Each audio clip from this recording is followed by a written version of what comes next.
के गंगा जल के लिए लोग तरसते हैं। लोग यहाँ से गंगा जल भर के ले जाते हैं और वो थोड़ा सा गंगा जल पहले बाल्टी में डालते हैं, फिर उसमें जल भरते हैं और फिर उस जल से स्नान करते हैं। तब वो ये चिंतन करते हैं कि मैं गंगा जल से स्नान कर रहा हूँ।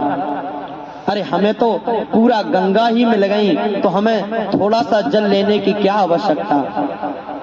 जो व्यक्ति विदेश में रहता है वहाँ पर गंगा यमुना का कोई किनारा नहीं है, वो केवल ध्यान करते हैं, यहाँ से पानी भर के ले जाते हैं और उसी पानी को 2-4 बूंद बाल्टी में डाल देते हैं और फिर उसमें जल भरकर स्नान कर लेते हैं और ध्यान करते हैं कि हम गंगा जी में स्नान कर लिए और गंगा जी के स्नान का उन्हें फल भी प्राप्त हो जाता है।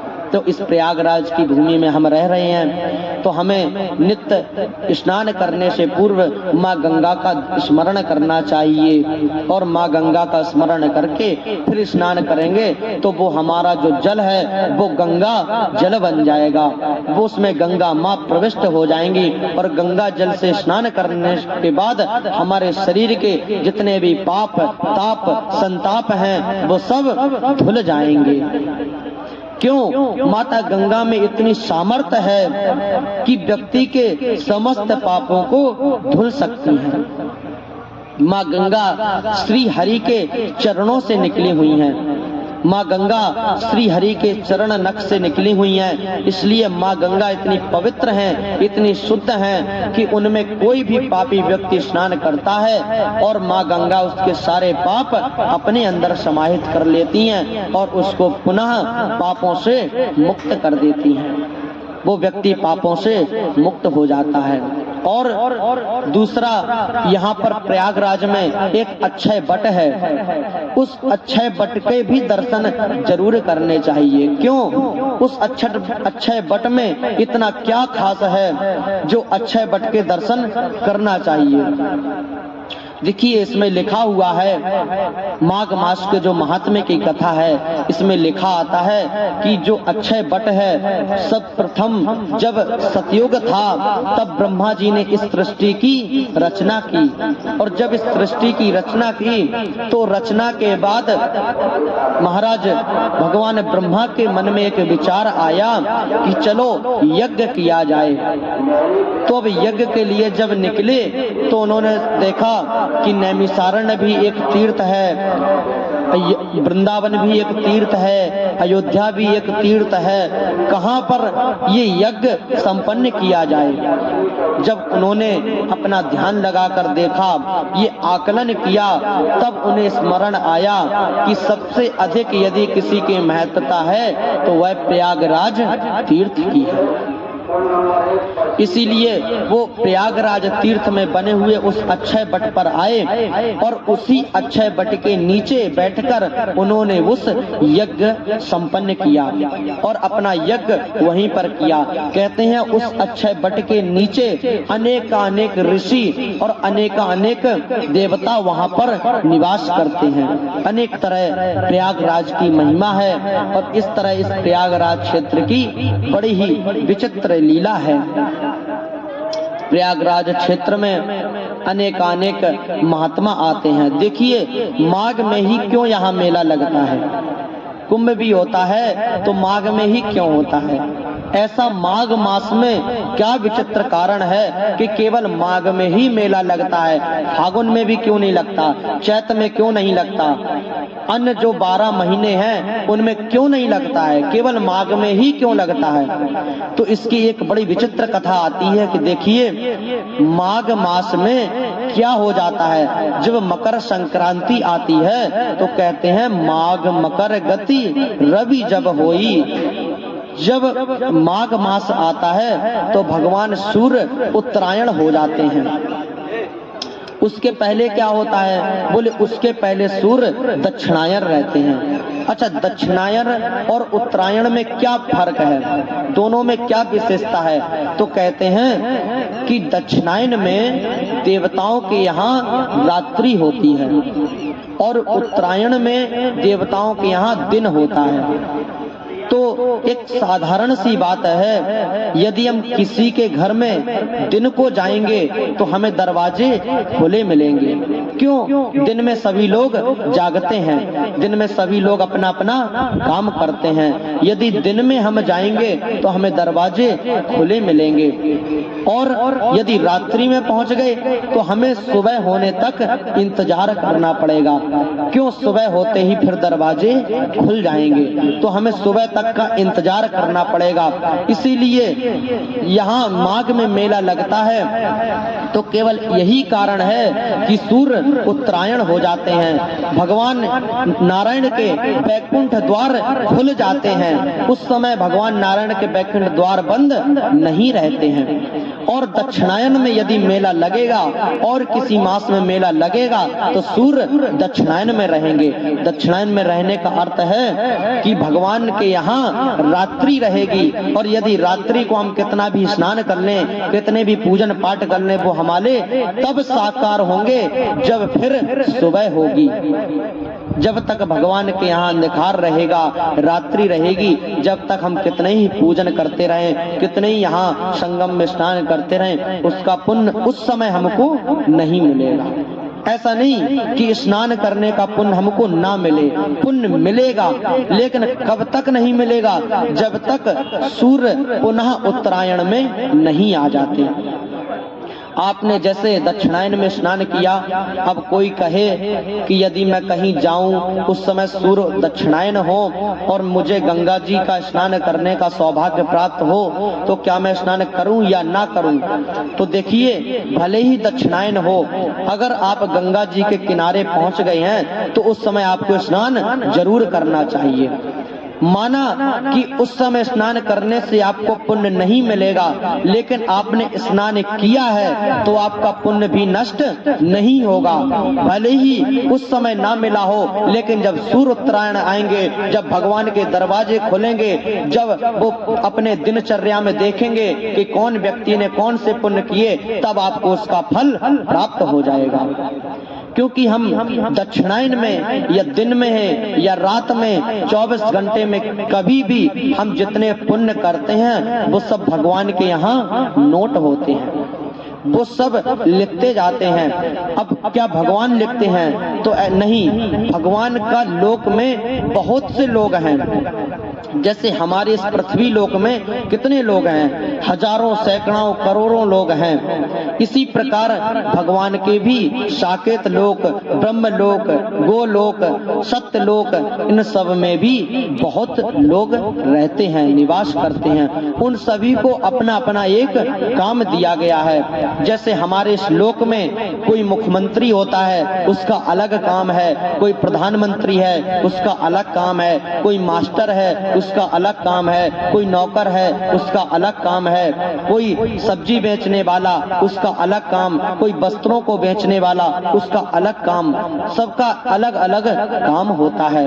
इसी तरह भगवान नारायण के लोक में सभी लोगों को अलग अलग काम दिया गया है, और वो सभी लोग अपने उस काम का, अपने दायित्व को पूरी तरह निभाते हैं। तो भले ही सूर्य उत्तरायण या दक्षिणायन हो, हमें गंगा माता में स्नान कर लेना चाहिए। और जैसे ही गंगा माता में स्नान करेंगे, हमारा वो समय वहाँ पर लिख जाएगा कि हमने इस समय माता गंगा में स्नान किया। फिर जब भगवान सुबह जब देखेंगे, उनको बताया जाएगा, तो आपको माता गंगा में स्नान करने का जो पुण्य मिलेगा वो आपको उसी समय प्रदान कर दिया जाएगा। इसीलिए हम देखते हैं कभी कभी हमारे साथ बहुत बुरा हो जाता है, तो कहते हैं कि मेरा आज का दिन पूरा खराब गया, मेरा आज का दिन पूरा खराब चला गया। अच्छा, अब वो दिन खराब क्यों गया? देखिए, हमारे साथ जो भी होता है वो हमारे कर्मों के आधार पर ही होता है, ये निश्चित है, आप इसको लिख लीजिए। और जितने भी हमारे साथ पुण्य और दोष घटना घटित होती हैं, वो हमारे प्रारब्ध के कारण होती हैं। पूर्व जन्म में हमने कितने पुण्य किए, कितने पाप किए, उसका फल, और इस जन्म में हम क्या कर रहे हैं, क्या नहीं कर रहे हैं, इसका पुण्य फल हमें मिलता है। कभी कभी हमारे साथ बहुत बुरा हो जाता है तो हम कह देते हैं कि भगवान आज ऐसा दंड हमें क्यों दिया, हमने ऐसा कौन सा अपराध किया था जो मुझे इस पाप का ऐसा दंड प्राप्त हुआ, मुझे आज के दिन इतने कष्ट मिले, आज मैं इतने संकट में फंस गया, ऐसा मैंने क्या किया। कभी कभी हमारे घर में चोरी हो जाए या हमारे पैसे गिर जाएं या हमारा कुछ अनिष्ट हो जाए तो हम भगवान को दोष देते हैं कि भगवान मैंने कभी किसी के साथ गलत नहीं किया, फिर मेरे साथ क्यों हो गया, ऐसा क्यों हुआ। तो देखो हमें इस बात का पता नहीं है कि मैंने इस जन्म में किया या नहीं किया, किंतु भगवान सब जानते हैं। अगर आज हमें दंड मिला है, आज हमारे साथ कुछ अनिष्ट हुआ है, तो ये बात निश्चित है कि हमने पिछले जन्म में कुछ गलत जरूर किया होगा। अगर हमारे साथ आज चोरी की घटना घटित हो जाती है तो निश्चित है पिछले जन्म में या इसी जन्म में हमने किसी वर्ष में किसी की चोरी की होगी, जाने अनजाने में किसी को हमने गलत कहा होगा, किसी का धन छीना होगा, इसीलिए आज हमारा धन चला गया। और कभी कभी हम कहते हैं कि वाह आज मेरा दिन बहुत अच्छा गया, आज तो मेरे साथ बहुत अच्छा हुआ, ऐसा दिन भगवान करे हमारी जिंदगी में रोज आया करे। जब कभी हमें बहुत अच्छा मिल जाता है, फल मिलता है, तो क्या कहते हैं भगवान आज आपका बहुत बहुत धन्यवाद, हमें आज बहुत फल मिला, बहुत अच्छा मिला। तो ये क्यों होता है कि हमें किसी दिन बहुत बुरा फल मिलता है तो कहते हैं आज मेरा पूरा दिन बुरा गया, और कभी कभी अच्छा हो जाता है तो कहते हैं आज का दिन मेरा बहुत अच्छा है, आज का ही दिन रोज आए मेरी जिंदगी में। ऐसा क्यों?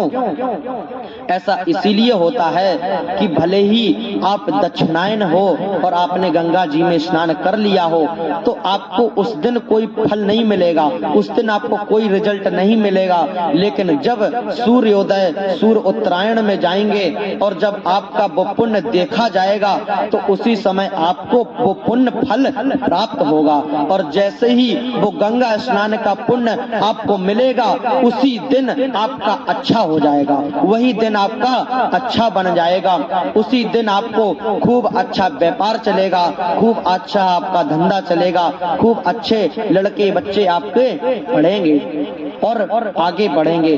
तो ये गंगा स्नान का फल हमको तुरंत प्राप्त नहीं हो तो इसकी शंका नहीं करनी चाहिए।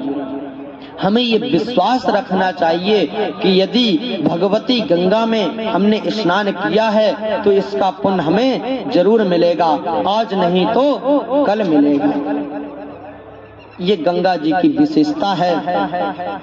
और माघ महात्म्य की कथा में श्री प्रयागराज की तीर्थ की ये विशेषताएं बताई गई हैं। और गंगा यमुना सरस्वती ये जब तीनों नदी रहती हैं तो ज्योतिषाचार्य भी बताते हैं कि जहाँ पे तीन नदियों का संगम होता है वहाँ पर स्नान यदि कर लें, हमारे जीवन में कोई भी परेशानी हो, कोई भी कष्ट हो, यदि हमें अब आगे कोई रास्ता ना दिख रही हो कि हमें कहाँ जाना चाहिए, क्या करना चाहिए, तो कहते हैं पहला तो ऑप्शन ये होता है हमारे पास कि उसी बात को, जैसे हम किसी काम में फंस गए, हमें रास्ता नहीं दिख रही कि हमें अब आगे क्या करना चाहिए, तो कहते हैं कि या तो आप 51 ब्राह्मणों को भोजन पवा दें, उसी अपने कार्य को लेकर कि मेरा कार्य ये सिद्ध हो संकल्प करें और उसी कार्य के लिए आप 51 ब्राह्मणों को किसी तीर्थ में भोजन करा दें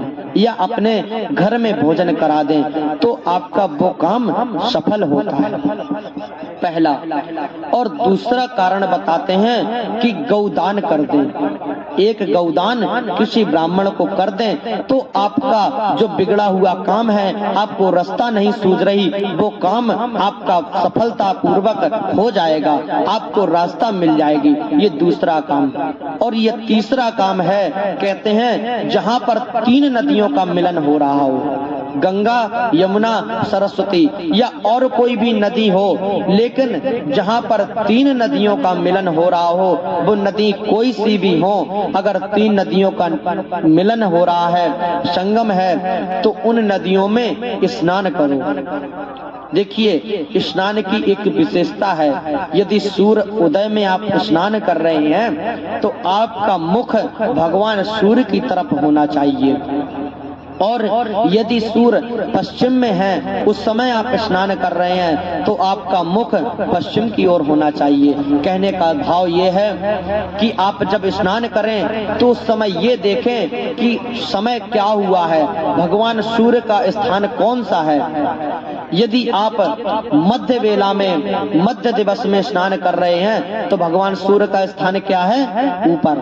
भगवान सूर्य 12 बजे ऊपर रहते हैं, तो हमें किस तरह स्नान करना चाहिए, हमें ऊपर मुख करके पहले सूर्य का दर्शन करना चाहिए, और उनके दर्शन करके फिर हमें उसमें गोता लगाने चाहिए। यदि हम प्रातःकालीन बेला में स्नान करें तब सूर्य भगवान को देखते हुए और नदी में स्नान करें। और अगर कोई व्यक्ति जाए स्नान करे, उस समय सूर्योदय का समय नहीं हुआ है, ब्रह्म मुहूर्त है, 5 बजे हुए हैं, अब 5 बजे वो व्यक्ति क्या करे, तो कहते हैं 5 बजे भी पूर्व की ओर उसका मुख रहे और पूर्व में सूर्य भगवान का दर्शन करते हुए वहां पर स्नान करे। और फिर स्नान के बाद क्या करें, हम बहुत उलझे हैं, कोई रास्ता नहीं दिख रही है, तो मैं उपाय बता रहा हूँ उसका। देखिए, आप संगम में जाएं और संगम में सुबह कालीन बेला में जाएं, भगवान सूर्य का दर्शन करें, आपका मुख पूर्व की ओर हो और अपने वस्त्रों को पहने रहें। वस्त्रों को उतारना नहीं है, वस्त्र पहने पहने उस नदी में स्नान करिए, पूरा सर से स्नान कर लीजिए, और सर से स्नान करने के पश्चात फिर अब जब बाहर निकलें तो अपने वस्त्र पूरे वहां पर उतार दें और नवीन वस्त्र धारण करें, दूसरे नए वस्त्र लेके जाएं और उन वस्त्रों को पहन लें। यदि कोई पुरुष यज्ञोपवीत पहनता है, जनेऊ पहनता है, तो उस जनेऊ को भी वहीं पर उतार देना चाहिए और उसी समय भगवान सूर्य का दर्शन करते हुए दूसरा जनेऊ पहनना चाहिए और फिर वस्त्र पहनने चाहिए। और उन जो वस्त्र हमने स्नान किया था वस्त्र पहनकर, उन वस्त्रों को वहीं पर छोड़ दें, उन वस्त्रों को घर में लेके नहीं आना चाहिए। और जब नए वस्त्र पहन लें, वहीं पर उसी गंगा के पानी से 3 अंजलि भरकर भगवान सूर्य को अर्घ देना चाहिए और भगवान सूर्य से ये प्रार्थना करनी चाहिए कि हे देव सूर्य, मैं इस मुसीबत में फंस गया हूँ, मेरा ये कार्य हो नहीं रहा है, आपकी कृपा से मेरा ये कार्य पूर्ण हो जाए तो मैं इसी गंगा तट पर आकर मैं ब्राह्मण भोजन करवाऊंगा या मैं गौ भोजन करवाऊंगा। जो आपकी श्रद्धा हो वो आप भगवान सूर्य नारायण को साक्षी मानकर और वहां पर कह दीजिए। कहते हैं अगर वो आपका काम हो गया तो फिर वहां पर जाके अपनी वो बात पूरी करनी चाहिए। और निश्चित मानिए कि अगर आपका कितना भी बड़ा से बड़ा उलझा काम है, 1 महीने जब होंगे जब आपका वो काम पूर्ण होने लगेगा और वो काम आपका पूर्ण हो जाएगा। इतनी इस प्रयागराज भूमि की महिमा है, इतनी त्रिवेणी संगम की महिमा है।